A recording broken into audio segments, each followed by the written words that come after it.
world.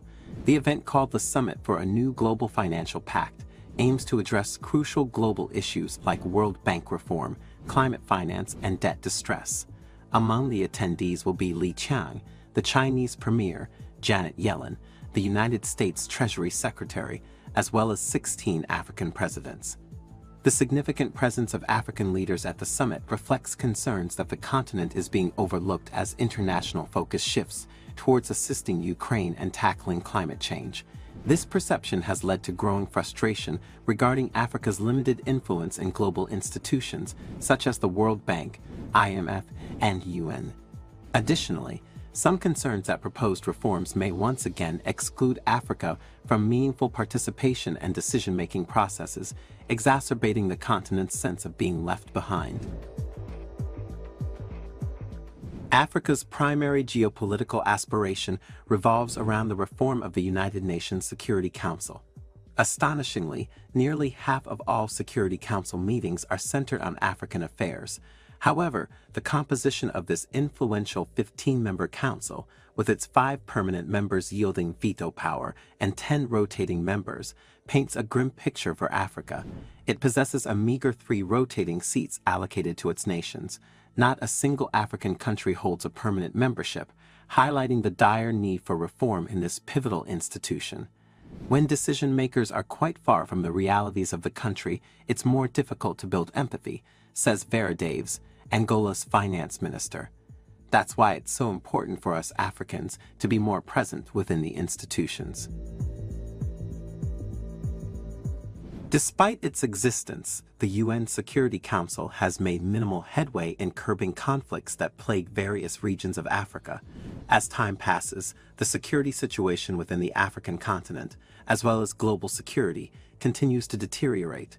It becomes increasingly evident that the Council has failed to discover a sustainable solution to put an end to these conflicts. One cannot help but wonder how progress can be achieved when the very individuals you are striving to assist are being excluded from crucial global discussions. The inertia of the Security Council in the fight against terrorism in Africa underlines the failure of the multilateral system, said Macky Sall, the president of Senegal.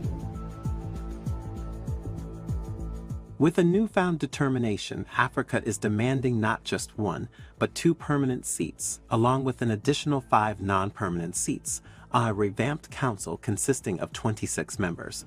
No longer content with sitting on the sidelines and passively awaiting decisions made by others, the continent ardently seeks increased involvement and active participation in renowned institutions such as the IMF, World Bank, and International Development Association. Africa is ready to assert its voice and shape the decisions that profoundly impact its future. How do you think Africans can lobby for more participation in global institutions? Let us know in the comments. Around 6.4 million Zimbabweans are eligible to cast their ballots as the country prepares to hold elections in August. For more on the country's state of readiness, we're joined by Zimbabwe's Communications and Information Minister, Monica Muchwangwa. Good evening to you. Thank you so much for your time, for coming onto Newsroom Africa. Firstly, how would you describe preparations for the upcoming elections in your country? Thank you, Kathy. First of all, I would like to say hello to everyone who is watching this program right now. It's my pleasure to be in South Africa. We are friends, and we've been friends for a very long time. And I'm coming here exactly 1 month before the elections, our general elections. Every 5 years, this is in our constitution, and we walk through our constitution on the 23rd of August. Our president has already proclaimed the date. He did that on the 31st of May. And preparations have been going on before. And right now, as we talk, people are out there. Just yesterday, Kathy, I was at the nomination court as a candidate and many others. And what I'm happy to say is there's so much democracy in that country. We saw people coming in from all different corners, from different political parties, all filing their nomination papers. So we are actually happy that as a country we are working with each and everyone, thanks to the Second Republic and the mandate of my ministry, which has brought everybody together. We have removed polarization. We are Zimbabweans first before we are anything else. Nomination for what seat? Presidential or parliament? Well, I've been a senator, Kathy, and I've been elected again by the people, and I'm coming back again as a senator. Let's talk about what we are hearing complaints about on the ground, particularly when it comes to candidates, presidential candidates that is, and the gatekeeping that is taking place there. Why is it costing so much for people to be able to contest this election? Kathy, first of all, let me say democracy is what we fought for in my country. We conceived it. As a very young girl, 14 and a half years, I went to join the struggle to fight for democracy. There was no democracy in my country.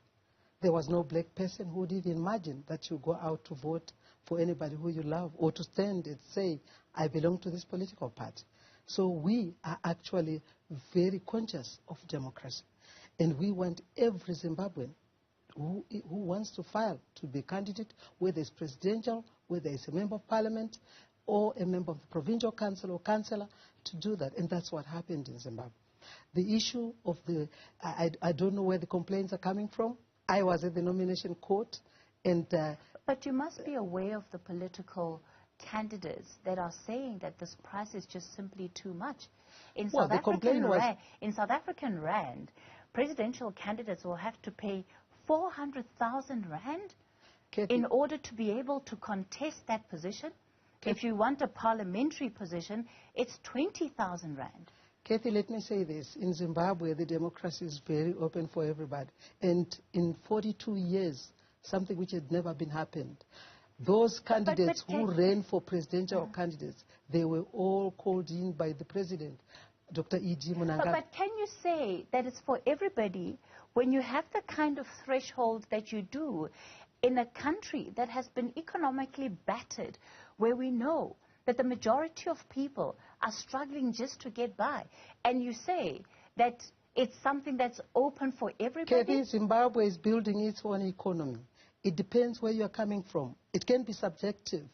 Actually, for somebody to come up and pay 20,000 to be a presidential candidate, it's acceptable to the people of Zimbabwe because people are working. We are building our economy. Zimbabwe is building its economy, and we had a lot of people who actually filed their nomination papers yesterday. The issue was raised in Parliament. The complaints were across the board, but this we need also to understand. Zimbabwe Electoral Commission, who are carrying out this wonderful work, they have to have money to carry out the job. So that means that effectively running for position in Zimbabwe's elections has become a preserve of the elite. I don't know which candidate was not able to file their nomination papers because the presidential candidate, that is, we haven't heard of any report of anybody who wanted to file for presidential candidate who wasn't able to do it. So you don't see it as gatekeeping? It's not a gatekeeping at all. We have to make sure that serious candidates only file for presidential. This is a country where people are serious. But how does being able to afford 400,000 rand show your seriousness? Certainly, you need to show your seriousness if you are going to be a leader of a country like Zimbabwe. Zimbabwe is not a poor country. We are not going around with a begging bowl. We are building our economy. The Second Republic has shown that Zimbabwe will benefit a lot from the natural resources we have and the natural human resources.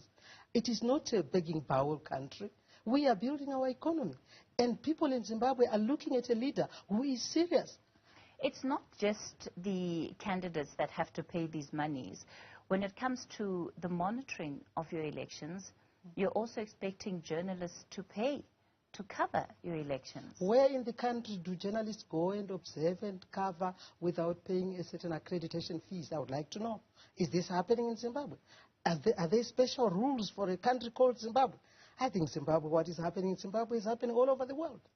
It doesn't happen in South Africa. Well, if it doesn't happen in South Africa, but the accreditation fees are not out of this world. But we just want to make sure that everybody who is coming is actually recorded. This is what it is all about. What do you mean that everybody? Surely the process of accreditation itself is to make sure that everybody is accounted for. That's right. So why do they need to pay on top of that just to be able to cover the election?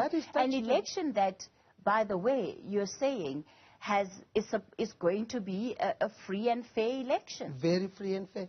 Very free and fair. And those fees are statutory fees. It's not like anybody walks up in the morning and say, okay, I'm charging so much. These are statutory fees, and they're agreed to. We go according to our constitution. We walk our constitution in Zimbabwe.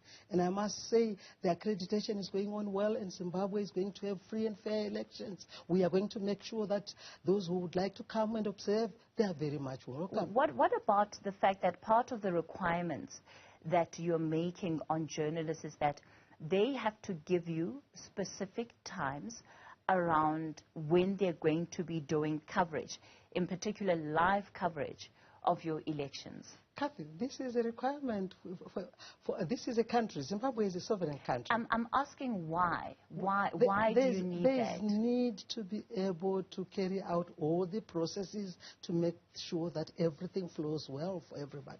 Is it not, again, gatekeeping? There's nothing. Why can't journalists just do their jobs? Effectively, you're saying that, number one, you must pay in order for us to give you space to do your job of covering the election. On top of that, we then will approve when you can and can't in terms of the crossings that people want to do. Kathy, we have had so many journalists actually applying to be accredited. The issue of fees has never been an issue. Well, of course they're applying to be accredited because they don't want to miss out on the moment. It's so insignificant, there's never been an issue. Insignificant to you? I don't want you to think Zimbabwe has got anything which they don't want the world to know. We are very transparent. Look what we have done in the Second Republic. We opened up everything. Zimbabwe is open for business. And in the spirit of inclusiveness, my president has gone ahead to make even those who are not friends of Zimbabwe our friends. And we have continuously said our mantra as a country is we are a friend to all and an enemy to none. If you are willing to be as transparent as you say, let's talk about the Criminal Law Code Amendment Bill. That's right. What is the role of that bill? The role of that bill is to make sure that citizens love their country. What does that mean? That means you cannot go about talking bad about your own country. Zimbabwe is a sovereign, and this is not the first country which has got that patriotic bill. America has. When it happens in Zimbabwe, it looks like Zimbabwe should be some place where everybody looks at it and say everything, micromanage everything which happens. Zimbabwe is a sovereign country. What does it mean that you can't talk bad about the country? So you can't say what?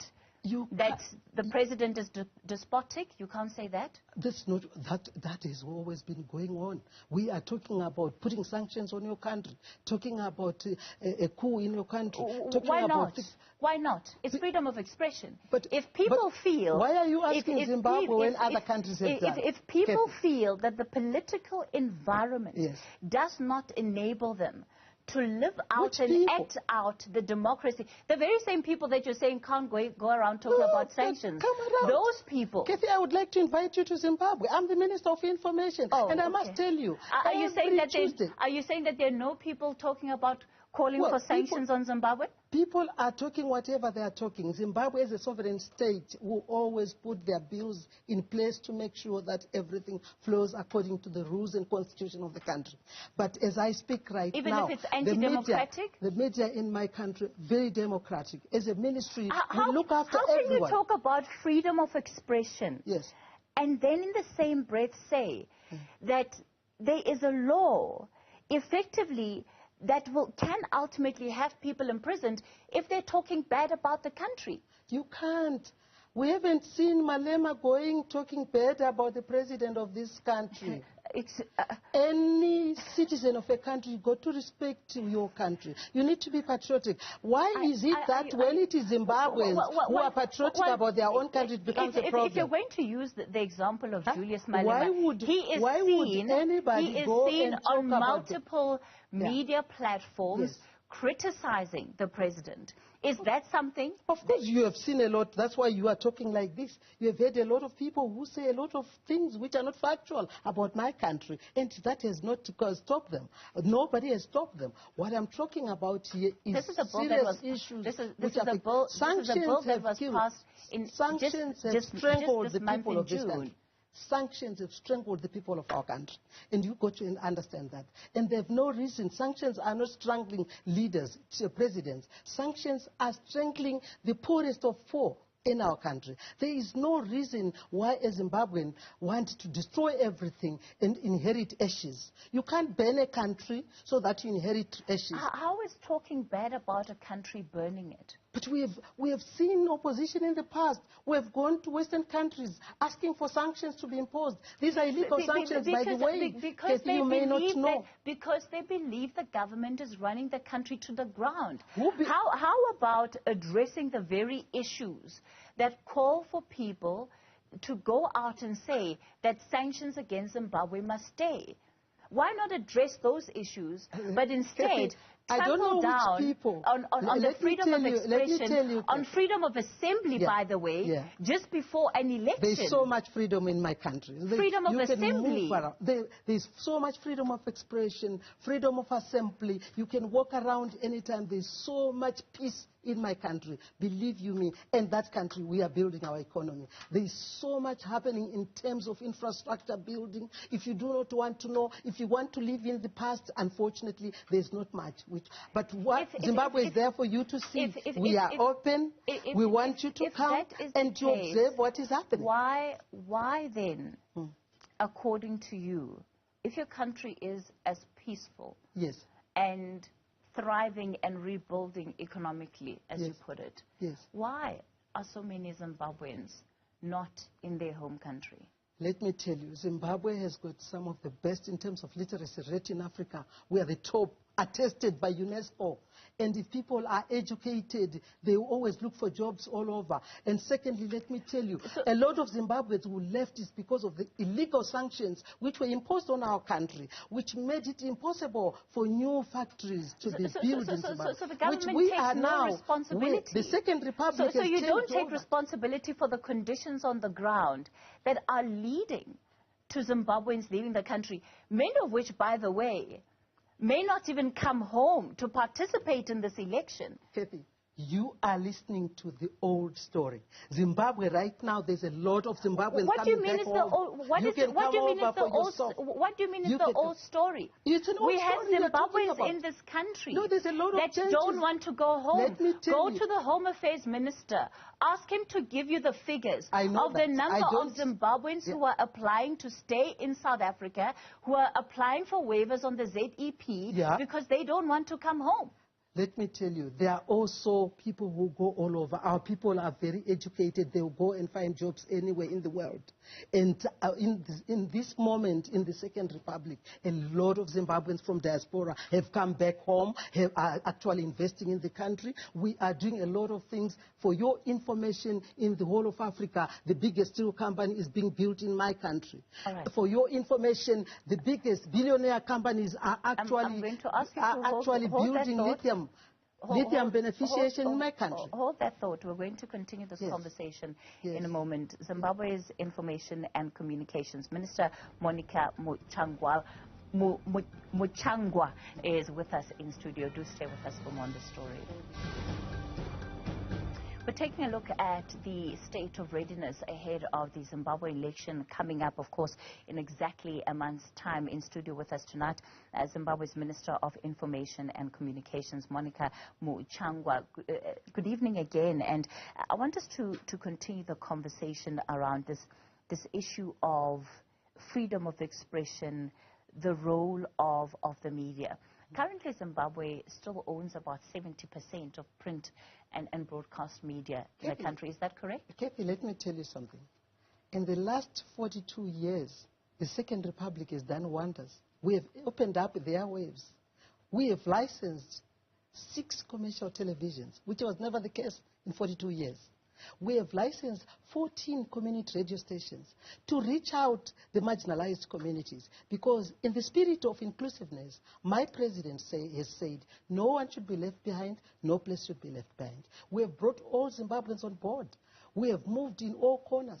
My president, for the first time, has issued out monies for devolution, so that everybody is actively, economically participating in the economy of the country. There has been so much, the polarization which existed for so many years. We removed that. We as Zimbabweans first, before anybody else. We will not listen to what external detractors they want to imagine in Zimbabwe. We are very proud of our Zimbabwe. And we are going to have, for your information, the elections are going to be free and fair.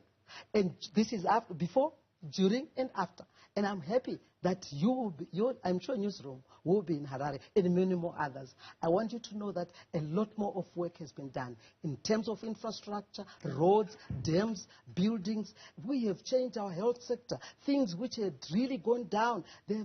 We have actually, for the first time in my country. I want to come back to the point. You have a Zimbabwe, I want to come back to the point that I was raising. Yes. By and large, yes, the state still very much owns the dominant control of print and media broadcasts in Zimbabwe. We have opened up. That's what I'm talking about. No. But respond to my statement directly. Yeah. You're still the main player when it comes to the media landscape in Zimbabwe. If after 43 years, the Zimbabwe, which is there now, the Second Republic, under the astute leadership of Dr. E.G. Mnangagwa as our president, has licensed 6 commercial televisions, and all private, and they are running in the country. Nobody stops them. All what we do from the ministry, we give policy guidance. We have no influence into the editorial. We actually are standing there to make sure that they all belong to us. As a ministry, our doors are open to all. Everyone, private or public. So when you talk about giving guidance, it means that, yes, these publications can function as long as it's within certain prescripts of the law, including not talking badly about the government. There is nothing like that. We are talking about coming up with language which builds Zimbabwe, language which actually makes people love each other. We are Zimbabweans first. You can't divide us. How can you build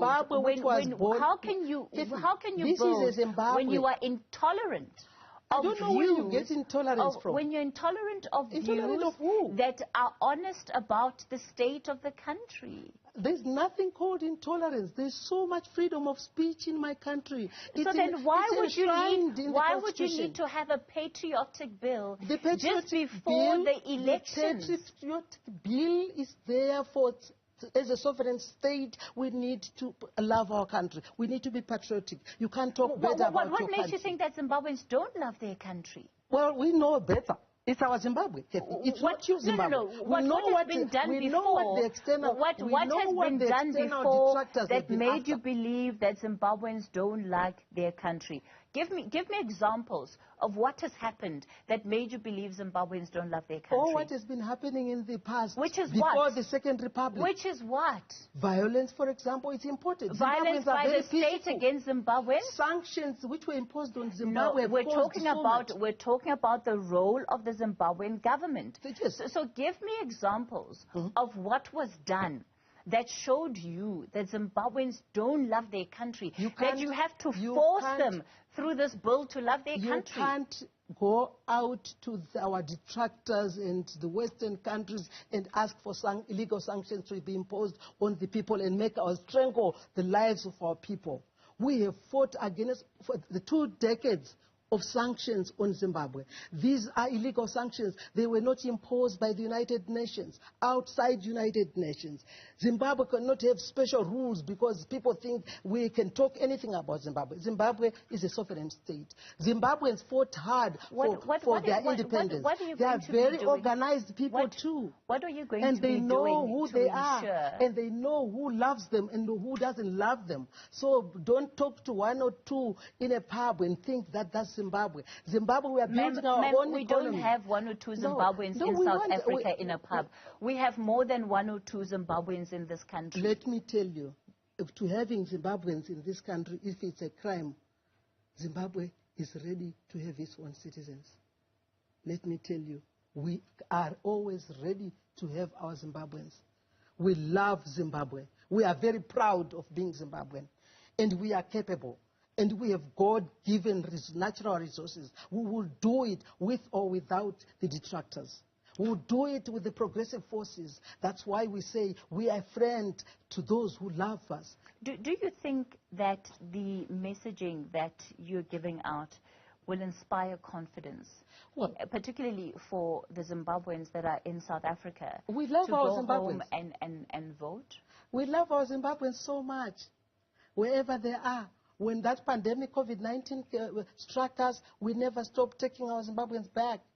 We love our Zimbabweans, and we are building our economy, as I said, because we want to provide jobs for all our Zimbabweans. What I'm asking you is that, do you think that it's going to make a difference in terms of the number of Zimbabweans that will come home and vote?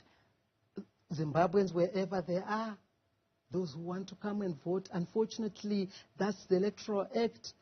It's our voting right now in Zimbabwe is polling station-based. So if you are registered in your polling station, you are very much welcome to go home and vote on the 23rd of August. We love our Zimbabweans and we respect them. Our president, each time when he travels out of the country, he makes it a point that he meets all Zimbabweans who are in diaspora. We have a lot of respect for them. They have gained a lot of expertise.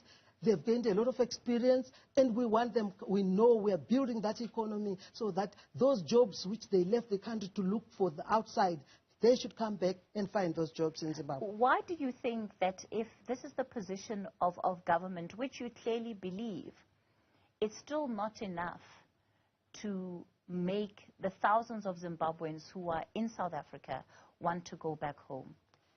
As long as there is illegal sanctions on Zimbabwe, we're working hard outside this. It's not an easy thing. Zimbabwe has been has had illegal sanctions imposed on it for over 2 decades. You know what that means? A lot of industries couldn't get new equipment. And yet government officials, as we saw recently in Gold Mafia, that they still have time to be embroiled in controversies of money laundering, despite these sanctions. We have seen this happening in Zimbabwe.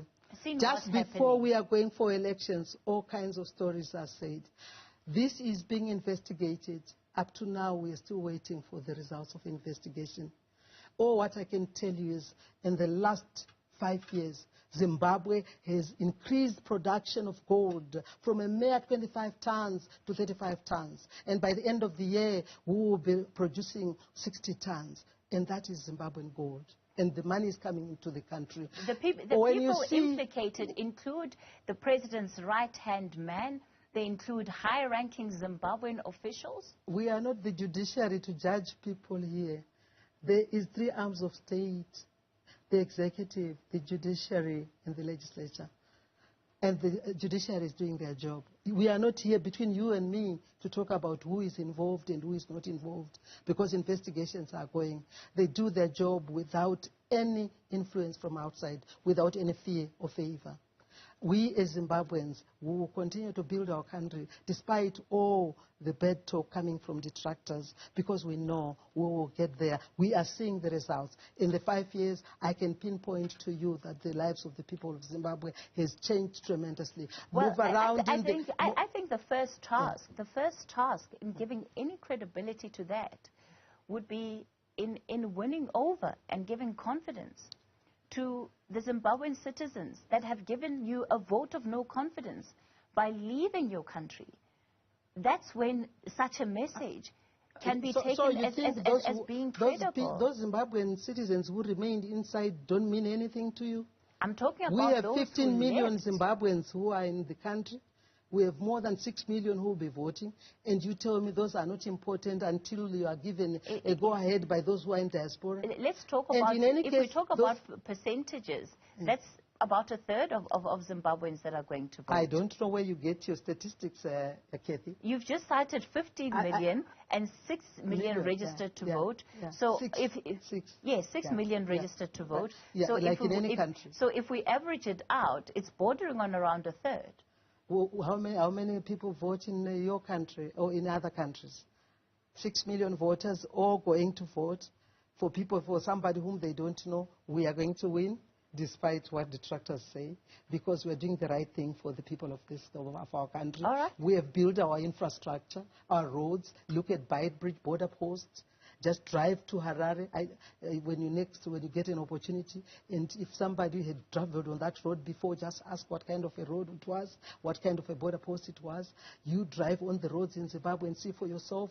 Let me tell you one thing. We won't talk then about the Zimbabweans that cross the Bridge border post. We can't continue to buy supplies in South Africa, go back home. Our Zimbabweans on a monthly basis. Our Zimbabweans are very resourceful and educated. Right. They can go across the border, buy whatever they want to buy. They can go and work, but doesn't mean they don't have a living. Do you know those mothers who used to come and sell the dairies here, their own homes, which maybe nobody can ever imagine? They work hard. Zimbabweans are very resourceful. They are organized. They came through a war of liberation, which made them so organized. We as a country, we don't listen to the detractors and look down upon ourselves and say, oh, Zimbabwe is on fire. Zimbabwe is not on fire. We are building a beautiful country, a beautiful economy, and certainly an economy which takes care of its citizens. Right, there is no leader in any world who would do things and not make his people happy. All right, we're going to leave it there. We're going to leave it there for tonight. The Zimbabwean election then coming up in exactly a month's time. You've heard what the representative, this is the Zimbabwe Minister of Information Communications, has had to say then about that particular election and her country's readiness. Ile mzee ya maandamano saa hii anaendelea na mkutano. Unajua hii mzee ametuumiza. Alikuja karibu serikali yetu. Unga ilikuwa 90 ikapanda mpaka 230. Mali yetu Nyamakema akaambia Uhuru achome. Mambo watu wakina Wamboi hawa akaambia Uhuru ashike hao anyang'anya hao mali yao. Sisi tukamsamea hiyo maneno yote. Sasa shida tulishindwa tu kumsamea ni moja, kuroga mtoto wetu. Sasa tumesikia wameongea